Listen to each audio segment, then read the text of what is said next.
For the last few years, most churches in the United States have tried to do online ministry. Now, before the pandemic, many of us saw this as something megachurches do. That's only for that kind of church. My neighborhood community church would never do that. Now, most of us see, through a glass darkly maybe, that online streaming is part of being a church for your local community. But the problem is, our live streams aren't great. So this pushes at attention. To reach our local community, it is important that our live stream looks and sounds relatively good.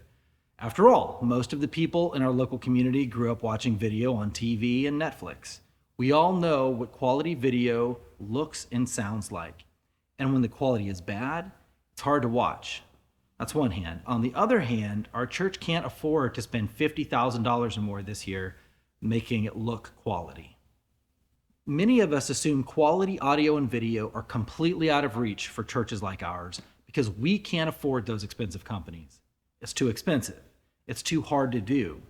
But if you hang with me until the end of this video, I'll show you how to save thousands of dollars solving this problem with the same level of quality those big companies would deliver. In my work with local community churches, I find again and again that churches need help in 4 crucial areas. However, it isn't clear to most churches where to turn for help. Churches know that companies exist that would help them out with a robust solution, but they assume they can't afford that. So instead, they turn to figuring it out themselves with the help of Guitar Center, Best Buy, and Google. So you wind up with a random collection of equipment that isn't the quality you're looking for and isn't as easy to use as it should be. Traditionally, you would be right. Hiring professional installers would be out of reach. But today, I'll share an innovative solution to that problem, like Cherie from that church in Anaheim, California. We helped her church upgrade their live stream equipment in a way that delivered professional results, and they have seen their views skyrocket. If you'll stick with me, I'll help you identify 4 big problems I see in most churches' live streams and the right ways to solve them. Then, at the end of this webinar, I'll share an innovative solution for how to fix this stuff and save your church thousands of dollars, maybe tens of thousands of dollars. Even better, these are solutions you can implement at the pace of your church's budget. Unlike with hiring professional AV installers, you don't have to fix everything in one big expensive purchase. Before that, let me tell you a little bit about who I am. My name is Stephen Hale, and I'm the son of a pastor. So I grew up with conversations about ministry to the local community around the dinner table. I've spent over 20 years working with AV tech, both for private companies and for dozens of churches. In fact, that's how I put myself through seminary. In 2020, I left my pastoral role in church ministry to start Capital Hope Media. We specialize in meeting the needs of churches like yours by offering a unique package of services. More on that later. I have a lot of experience in all of the different aspects and perspectives needed to make live stream succeed for budget-wise churches. Now, before we talk about the 4 big problems, let's talk about goals. Does our church live stream need to match the image and sound quality of professionally produced events like the Oscars or late-night talk shows? No. But they need to be much closer than most of our churches achieve now. I hope your content is not similar to the Oscars, but the image and the sound quality, we probably want to get about 80% of the way there. So that's my standard. How do we get that level of quality week after week in a way that's sustainable for churches with between 40 and maybe 200 people on a Sunday morning? Not mega churches, normal, typical local churches. How do we make that quality sustainable? All right, what are the 4 big problems most churches struggle with? The first problem is audio. Audio is the biggest problem with most of our live streams. We all know what this looks like because it's happening in most of our churches. And if it's not happening in your church, it's happening in the churches of your colleagues. Maybe the musicians aren't blended well. The mix isn't great. And then after the song is over, then maybe someone stands up to pray and the volume falls off dramatically. The volume goes from okay, even though the mix isn't great, to way too quiet when the person stands up to pray. And then maybe the pastor stands up and she's back to a normal volume. But since everyone's turned up their volume at home to compensate for the super quiet prayer, now the pastor is blowing everyone away. Or alternatively, maybe the pastor's microphone isn't even turned on and isn't turned on for the entire sermon. It's a mess. And your church has been trying to fix this for a long time, and it's not getting much better. There's an adage that the most important part of video is the audio. And I think you might resonate with that. When we go to YouTube or somewhere that doesn't always have professionally produced video, and we find a video that may have low quality visuals, but the audio is pretty good, we're a lot more likely to stick with that video than if we find the reverse, a video with great visuals but bad audio. The most important part of video is the audio. All right, what does it take to fix this problem in your live stream? The truth is, it requires a digital mixer, like this guy right here. There is no alternative to your church investing in a digital mixer. Now, you may still have an old analog mixer. It's probably old if you do. In an analog mixer, you know an analog mixer, it has knobs that you turn and they actually do something because there's a circuit behind that knob that's manipulating the audio in some way or another. A digital mixer, like this guy right here, is effectively a computer with a bunch of faders that are just sending signals to the computer. A digital mixer. Your church needs a digital mixer because digital mixers come with dozens and dozens more tools that are required to get good quality sound in the live stream. As a bonus, these tools will also help with your in-person worship too. So that's helpful. So why does your church need a digital mixer? Let's think about the difference between a live performance in a setting like your sanctuary versus a recording. In a live setting, not in a big stadium, but a live setting like your sanctuary, you can hear some of the acoustic sound of the person on stage or the guitar or the piano. The PA system is simply adding to that. And if the mix isn't quite perfect in the PA system, as long as it's sort of close, your brain does a lot of work to help. As long as it's somewhat close, it might be okay. Your brain can tell the acoustics of the room you're in, your brain's helping out. You might never even notice it. It doesn't have to be perfect. But in a recording, you're listening in your car to your favorite band. Your brain isn't doing any heavy lifting for you. You are in a different acoustic space than wherever the band was recorded. And that means the recording has to be really good. That's why recording studios use lots of extra tools that churches 30 years ago didn't really use. A recording has to be really good. And your church's live stream is more like the recorded album than a live event. Your live stream audio has to be very, very good for these same reasons. And that's why you need a digital mixer. A digital mixer has a lot of tools built into it that are extremely useful in that recording scenario or for your live stream. Tools like compressors and limiters are built in for every single microphone and every single output. What's a compressor and a limiter? Those are two different tools that help you level out, smooth out the volume changes of any given microphone, or even the entire mix. Sounds very helpful, right? They're very helpful. A digital mixer has other important tools that you're going to need. For example, a digital mixer can be controlled by multiple people at the same time. You're going to need that for your live stream. We'll come back to that later. But the truth is, your church is never going to get a high quality live stream without a digital mixer. Now, there are other tools your church is probably going to want in time, such as room microphones or an audio leveler. And these are things that are going to make great supplements after you've installed the digital mixer. All right. The first problem with your live stream is the audio. The second problem with your church's live stream is the video quality. Now, let me tell you what I see when I go to churches. I see a lot more variety here than I do with the audio. In the last few years, lots of our churches realized we wanted to start recording or streaming our worship services. So we went to Best Buy, we went to Guitar Center, maybe we Googled a little bit, and then we went and purchased all sorts of different things. Some of us got traditional camcorders. Some of us purchased consumer level products like Logitech cameras. We all found these solutions. Some of us just used our cell phones, right? And it works, right? We made these things work. We got online. I saw churches with 80-year-old engineers doing heroic things, making things work. But now we see that actually we probably didn't purchase the right thing. We bought something that was good enough, but probably not the right thing for the long term. We spent some money on stuff that is not going to let us move to something better. We spent money on products that have poor image quality, and after a few years, we can tell. What's worse is that these solutions don't allow us to upgrade to something better. Now, that's just the cameras. We also need two more things: a way to select between cameras and video sources, like your slideshow computer is the first, and then maybe you want to see that sometimes, and other times you want to see camera number 1 or camera number 2, right? When you do that in hardware, that's called a video switcher.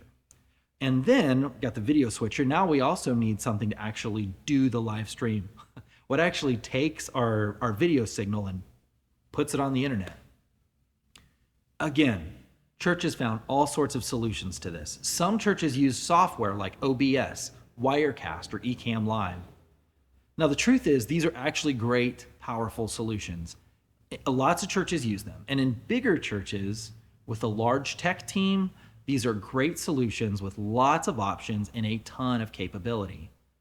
But they're not the most user-friendly thing in the world. You can't become proficient in OBS or Wirecast in 15 minutes. Other churches purchased the one hardware switcher that Best Buy sells, which was the right move at the time, but it's also becoming obvious that that piece of hardware limits growth. The end result of all of these problems is that video quality is low. We see cameras moving and panning, and that never looks good. And the job of managing this all is so complex that it's hard to train new volunteers, new people to do it. So we're way too dependent on the 2 people who know how to do this stuff for our church. All right, let's talk solutions. As for switching and streaming, I usually have churches install specific hardware that literally takes 90 seconds to train a volunteer how to use. That's not an exaggeration. It literally takes 90 seconds or less to teach a new volunteer how to use this equipment. Further, the end result is better. It works more reliably. It has all the options you need and use, and not a lot of them that you don't. It's easy to recruit people to use it, and that means it solves another problem that we're going to talk about later: volunteer recruitment. Now, let's go back to cameras. There are 3 categories of cameras that churches can use. The first camera category is easy to understand. It's cameras on a tripod, and that can be anything: a $200 camcorder all the way up to, well, truthfully, I guess $50,000 cinema cameras, right? You understand, it's a camera on a tripod, and if you want to change what the camera sees, a person standing next to the tripod has to move the tripod so that the camera's pointed in a different direction, right? Easy to understand. The second category is a camera type you've probably seen a lot of. They're called PTZ cameras, pan, tilt, zoom cameras. And these are cameras that have motors built into the housing. They often look like security cameras, and that makes sense because PTZ cameras were originally designed for the security industry. And they can be controlled remotely via a joystick because they have those motors built into them. So the camera can be instructed to turn one way or the other, up or down, even zoom in and out by someone in the church sound booth, right? Those are called PTZ cameras.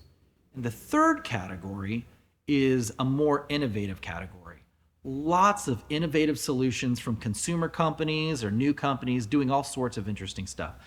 The Logitech Mevo is one example. It's a package of 3 cameras which can be installed supposed to be installed in your office, but you can install them in your church and then controlled remotely on an iPad or a cell phone. Super cool. It's super cool. Most churches should stick with the first 2 categories, the tripod or the PTZ option. First, let me explain why you don't want the third option, even though it is cool. The third category is something of a technological dead end because proprietary systems like that don't connect well to the more robust systems that your church probably needs, that most churches should be installing. While they may have gotten you this far, and bless them for doing it, the camera components are low quality, so the image quality is low. Most of them can't receive audio from your soundboard, so they sound awful. And now that you want something better, these cameras don't have video outputs to connect to a more robust integrated system. So we're back to either cameras on tripods or PTZ cameras. Now, most of our churches should try to use cameras on tripods instead of PTZ cameras. And that surprises many people when I say that, so let me explain why. PTZ cameras initially seem very convenient, right? They're smaller, so you might be able to mount them to existing walls, or at least something more discreet than a big tripod in the middle of your sanctuary. Plus, one person in the sound booth can control multiple cameras at the same time, right? Isn't that great? And that's true. Both of these are advantages to the PTZ cameras. But PTZ cameras have two very big trade-offs, and they're pretty important. Those trade-offs are image quality and cost. Those are big deals. The lowest quality PTZ camera that most churches should buy, and I mean churches on a tight budget. This is not what I'm suggesting big churches buy. This is smaller churches on a tight budget. The most affordable PTZ camera most of these churches should be buying is a $2,400 Canon camera. That's a lot of money. And then you don't need one of those. Remember, most churches need 3 cameras to get the 3 different angles you're going to need. So that's 3 cameras at $2,400 each. We're in it. $7,200. Plus, then we need a controller for those cameras, which will cost at least another $1,000. Motors are simply a lot more expensive than people expect. Now, if you've looked around, you might know that there are less expensive PTZ cameras on the market. You can find PTZ cameras for, I think I've seen one for $1,200. Why would I suggest a camera that costs twice that as the baseline?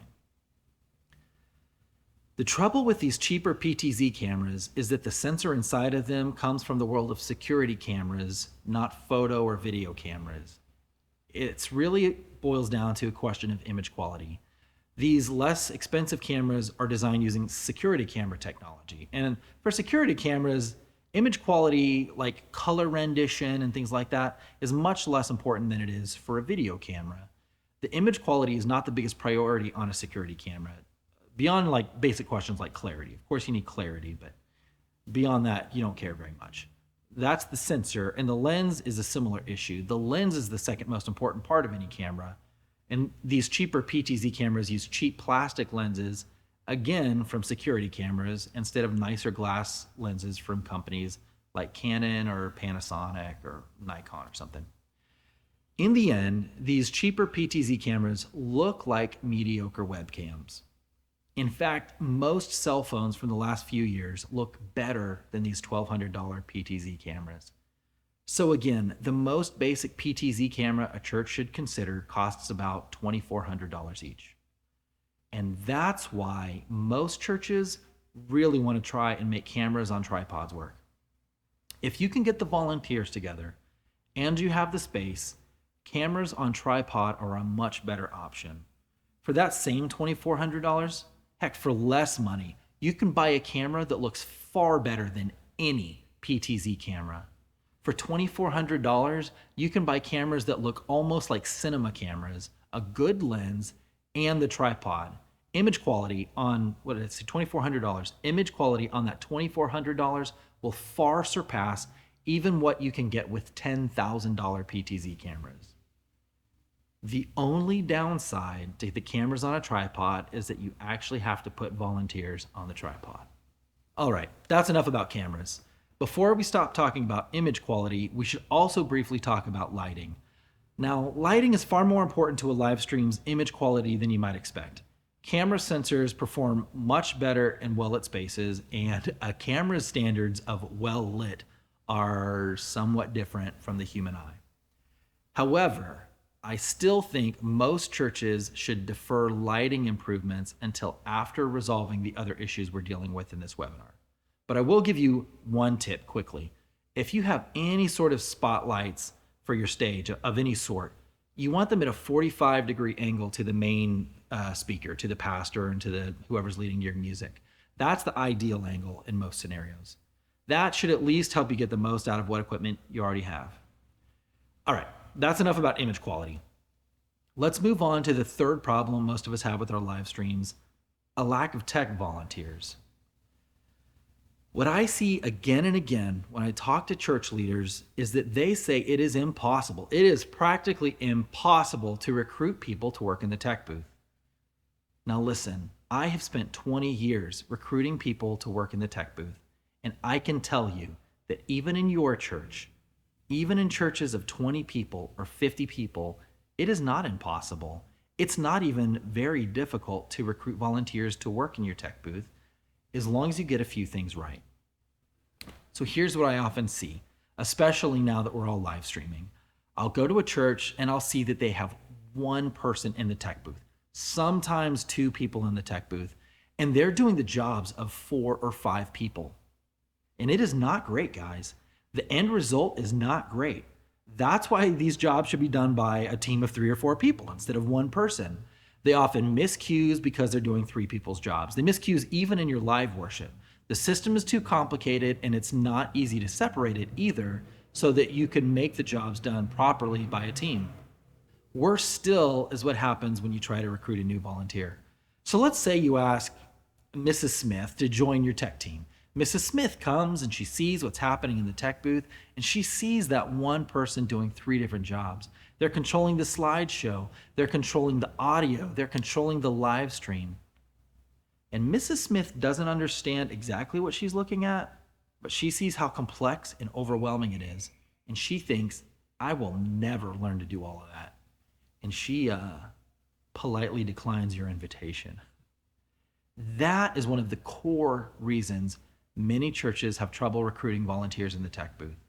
It is crucial that when you recruit a volunteer, that they can see themselves succeeding, and that when they come, they leave feeling like a success. That's one of the reasons that I like the video switcher system I've hinted at in other parts of this webinar. I recommend it so much because we really can bring in a volunteer to teach them to manage the live stream in 90 seconds.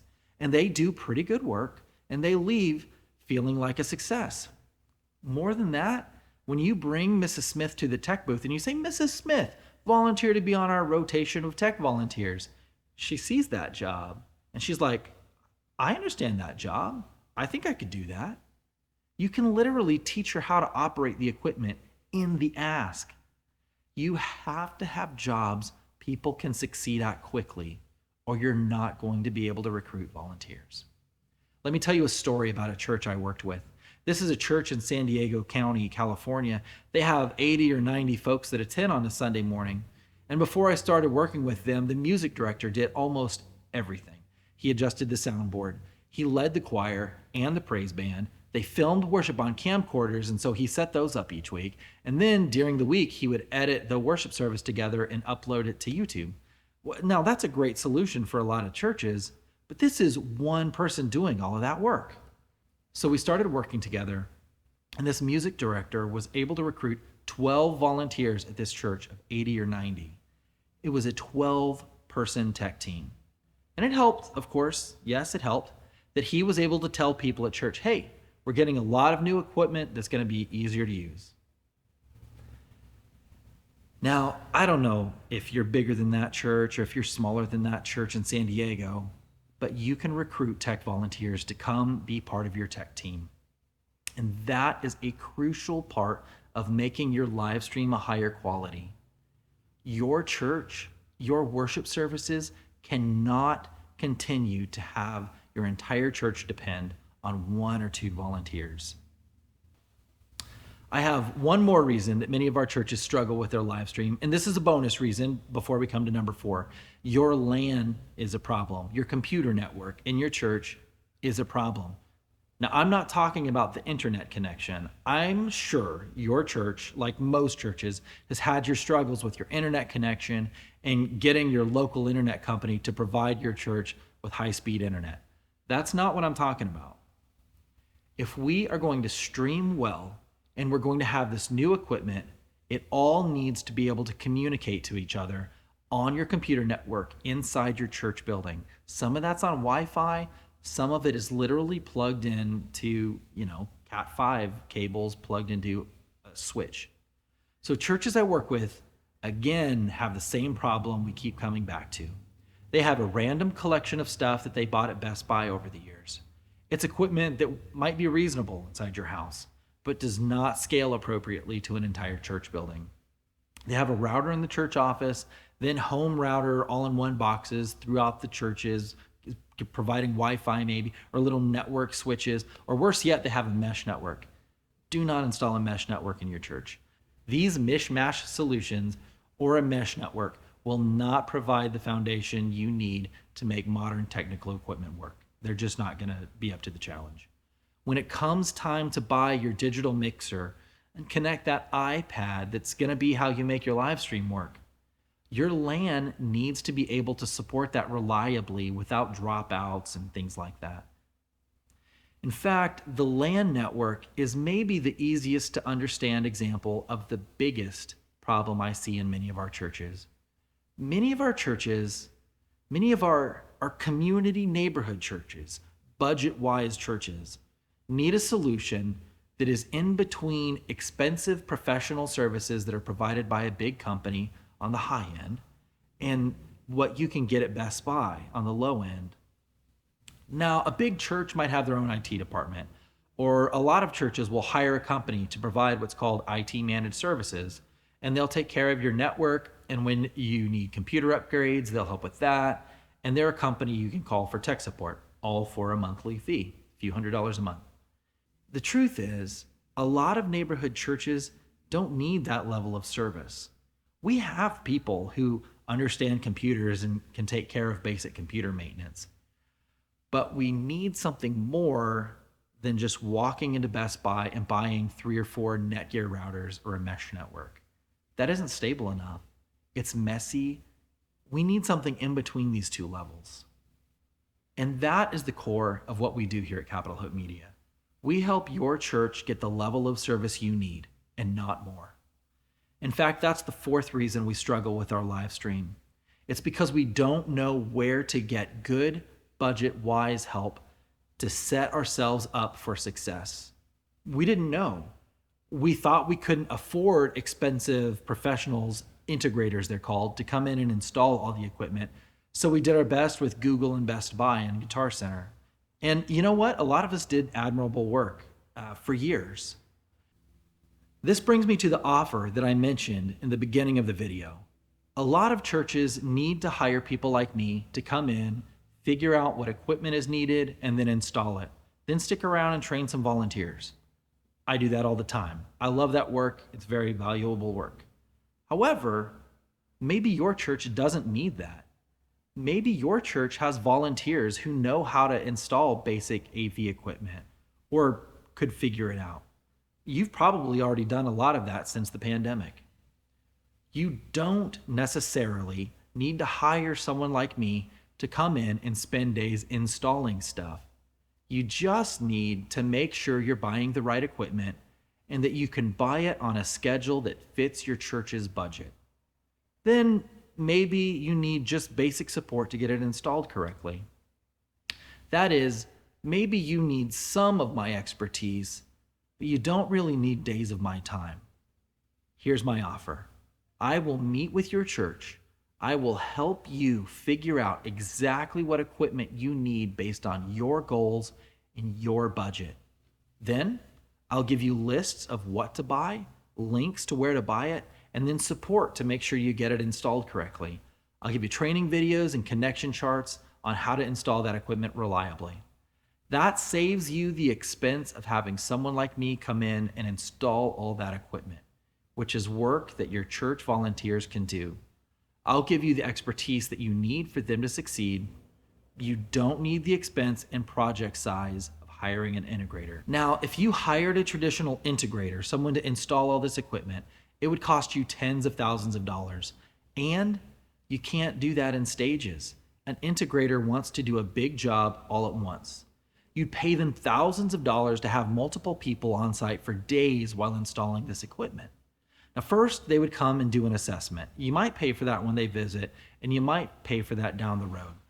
A few years ago, I was at a church and they called in another company for a second opinion. He charged $400 just to walk in the door. So this is a full service thing. They would not be willing to share where you could buy that equipment since they want you to purchase from them. They would not tell you how to install it or help you configure it. No, that's the work they want you to pay them for. And they also might be willing to explain why the system they suggest is a good fit for your budget and your goals. But they're very much saying, you want X? It costs Y. Buy it or don't. And frankly, integrators generally work at a much larger scale than our local churches. They would be willing, eager even, to install a complete overhaul of your PA system and AV gear. But if you're only going to buy in small chunks, an integrator is not going to prioritize your church. Then you still need to deal with your computer network. And that's a different company entirely. But do you know what you pay them for? Running wire. When I install enterprise-grade computer networks in local churches, the vast majority of my time is spent running wire. Your church probably has a volunteer or three that could run wires. And if you had just a little help, you could save thousands of dollars. Most of the budget-wise community churches I work with that use a traditional integrator and managed IT services spend between $25,000 to $50,000 before it's all said and done to upgrade and install all of this equipment. And of course, they have to spend it all at once to work with an integrator. But between a third to half of that is just labor. Now, if your church needs that labor, it's money well spent. But if you don't, I have an innovative solution to save you thousands of dollars. And do integrators put work into training your volunteers? Not much. Do they invest in helping your church get the most out of this new equipment? Not really. I'm proposing a radical new alternative to all of these expensive traditional methods. Your church only pays for the expertise you need. Now, it's true, companies like mine know a lot about equipment. You need that knowledge. Your church does, customized for your church. But what if you could only pay for that? Then all the other stuff you can do yourself, you don't pay for. That's what this offer is. I will meet with your church and create a plan for you that incorporates your budgetary goals, your ministry goals, and all the progress you've already made. Afterward, I'll give you the information you need to buy the equipment and install it. I'll literally send you a PDF with links to where to buy this equipment online, charts on how to connect it, and even videos to train you in the basics of the equipment. Additionally, listen to this, I'll segment this list of equipment so that as your church is able to raise funds, you can implement partial upgrades in coherent ways. All of that for $695. Many churches don't need to pay an integrator an extra $10,000 or $15,000 to install all of this equipment. Pay that all at once, then be unsure about whether it's a good fit for your situation and have no training included in the package. Many churches are unable to fund a project all at once at the scale an integrator expects. You need the right equipment, and you also need to know how to make the most of it for your church. Your budget-wise church would be much better off spending $695 for me to create a customized package and support for your specific needs in a scalable way you can implement as your budget allows. Now, there are two types of churches that should not take me up on this offer. The first kind of church is a church that really doesn't have any technically minded volunteers on staff. Here's the threshold you should consider. Do you have anyone you trust who could say, if I had to, I could disconnect the audio mixer and hook it back up again? Do you have that? Then you have enough technical expertise for this offer. If not, you should not take me up on this offer. You need to hire a company to come install this stuff for you. The second category are churches that also want to replace the PA speakers in your sanctuary. If you want to replace your PA speakers, you really need an expert in the room for that, for two reasons. The first is to ensure that heavy speakers are installed correctly for safety. The second reason is that you want to ensure the right speakers are purchased and installed in the right locations and that all of this interacts with the acoustics in your room properly. And the truth is that really requires someone standing in your room. If your church has volunteers who could probably disconnect and reconnect the mixer, and you're not going to buy new speakers, then click the link below to work with me. And we will end up saving your church thousands and thousands of dollars that can help you accelerate the improvements to your live stream.